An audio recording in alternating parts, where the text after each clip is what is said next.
Natatandaan mo ba yung pangalan ng mga kapatid mo? O sige nga kuya, pakiisa-isa mo nga sa akin. G. Royal. El. Pangalan ng mga magulang mo. Hindala. Eh yung tatay, Tanya. nananabik ka na ba na makita sila? Oh. Ito mo yan. Kutang-kuta ako. Umuwi yan. Kapag po namimiss nyo yung pamilya nyo, ano pong ginagawa nyo? Yan na, niyak.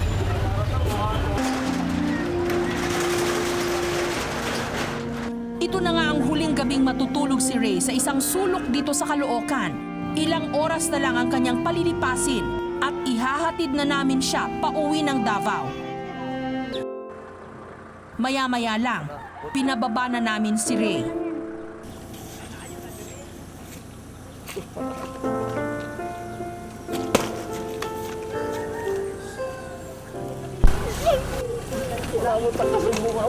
Kasubuan ako mo. Ilang ko din nagtrabaho bala dito ko kung sa'yo nag-aaral. Kasubuan pala ka layo. Sana'y muli ka makapiling.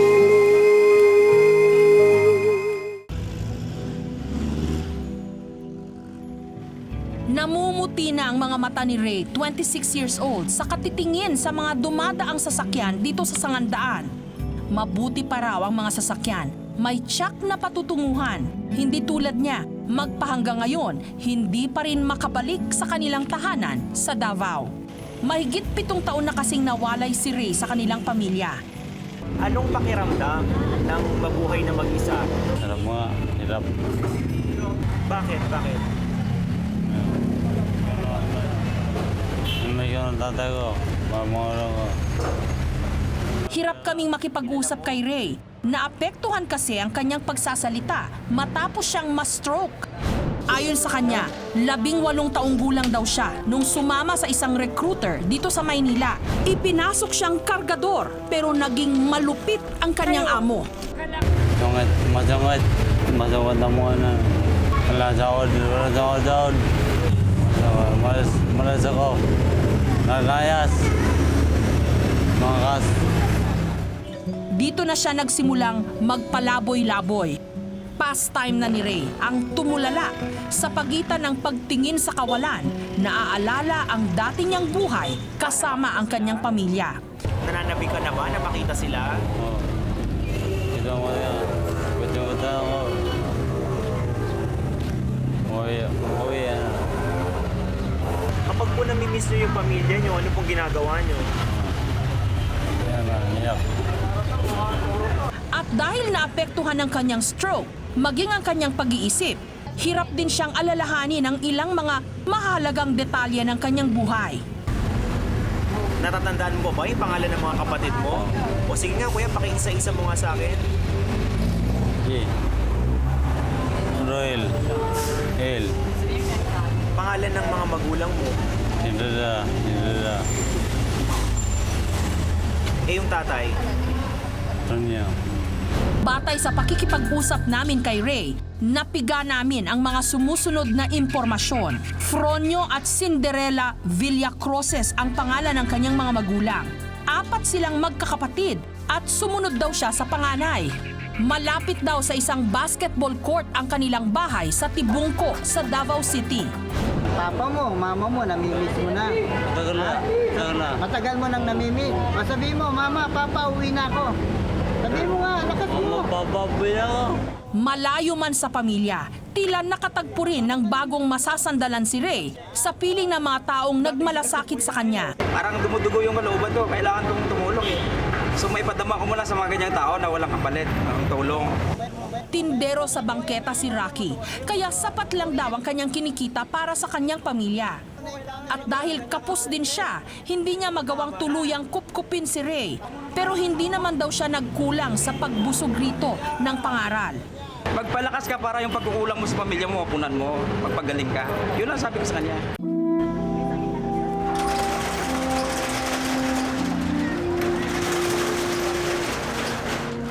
Ito na nga ang huling gabing matutulog si Ray sa isang sulok dito sa Caloocan. Ilang oras na lang ang kanyang palilipasin at ihahatid na namin siya pauwi ng Davao. Hindi pa man tumitilaok ang manok, naghahanda na si Ray sa nakatakda niyang paghahanap ng kanyang pamilya.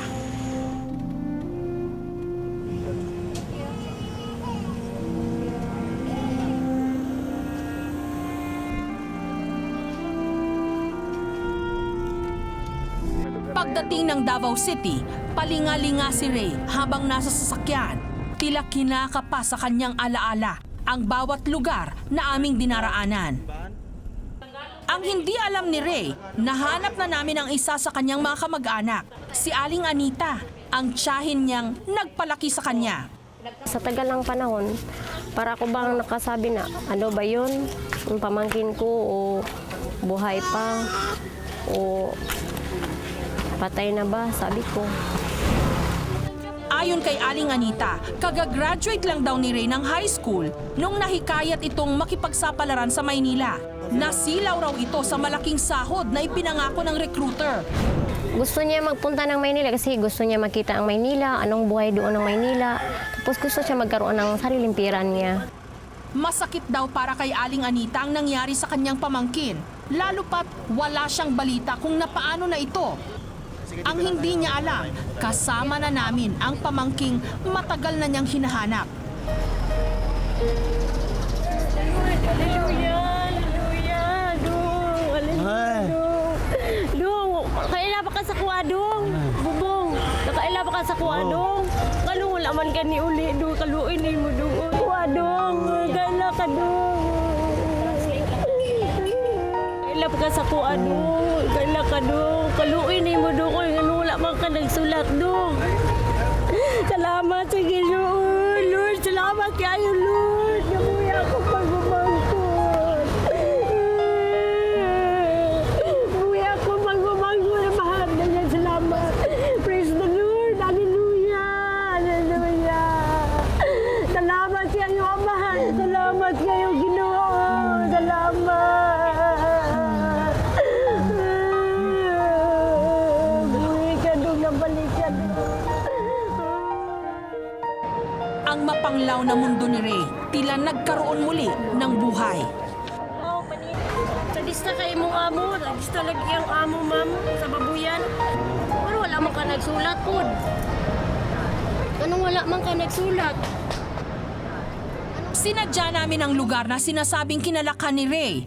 Bumungad sa amin ang ikinukwentong basketball court kung saan di manoy malapit ang kanilang bahay. At unti-unti na ring naglapitan ang mga tao kay Ray. Ang ilan nagpakilala sa kanya na kamag-anak. Pansamantala muna silang tumigil sa bahay ni Aling Anita. At dito, merong hindi inaasahang bisita. Kuan jud siya na paralyze. Rinaldo! Si Naldo, ang kaibigan ni Ray. Rinaldo! Kailangan mo si Naldo? Ayon kay Naldo, magkasama raw sila noon ni Ray na na-recruit papuntang Maynila. Pero pagdating sa syudad, sila'y nagkahiwalay. Yun na raw ang huli nilang pagkikita. Yung bodega ng bigasan sa Inchik, yun, hindi ka pwedeng pumupo. Kailangan pagtrabaho ka, hindi ka makita sa amo. Yun lang, okay lang sa yung trabaho, kahit ganun pala sa pagkain na naman sa tamang oras.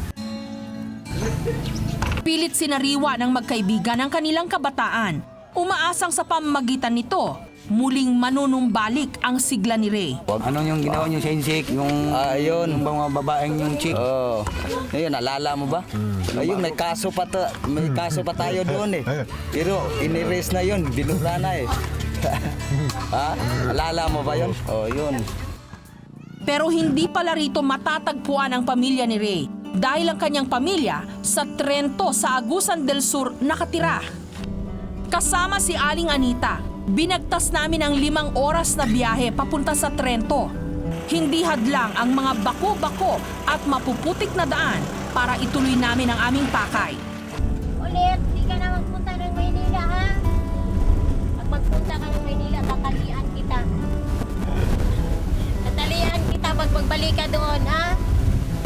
gitna ng pabugso-bugsong buhos ng ulan, unti-unti nang bumabalik sa alaala ni Ray ang kanyang kamusmusan. Man, alaala mo ba dito nung sumasakay ka ng kalabaw?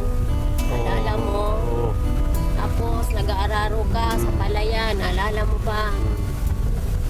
Kasama si Aling Anita, binisita muna namin ang kalagayan ng mga magulang ni Ray. Dito namin naramdaman ang labis nilang pag-aalala sa kanilang anak. Kasi yung apelido niya binigay sa kanila, Villabrosi. Maya-maya lang, pinababa na namin si Ray.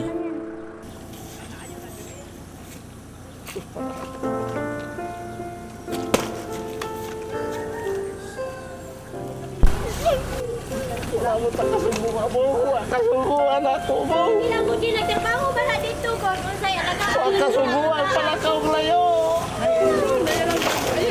Alagaan mo lay makahulong na lang siya noy, makasturya ba mo lang siya noy. Ayun na siya noy, makahulong na siya.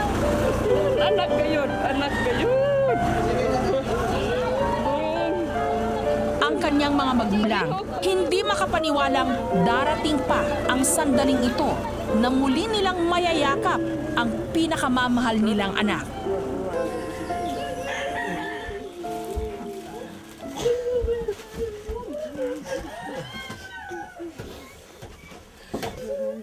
Ay, katabang ni patay din siya. Sa loob ng kanilang bahay, hindi halos magkandamayaw ang ibang mga kamag-anak ni Ray. Hindi nila lubos akalaing ang kaanak nilang inakala na nilang patay. Heto't buhay na buhay, si Ray kapiling na muli ang kanyang mga mahal sa buhay. Sa 7 taong na walang kanilang anak, minsan na raw niyanig ang pananampalataya ng mag-asawa. Pero ngayong kapiling na muli nila si Ray, parang ibig na raw nilang maniwala. Totoo, may himala.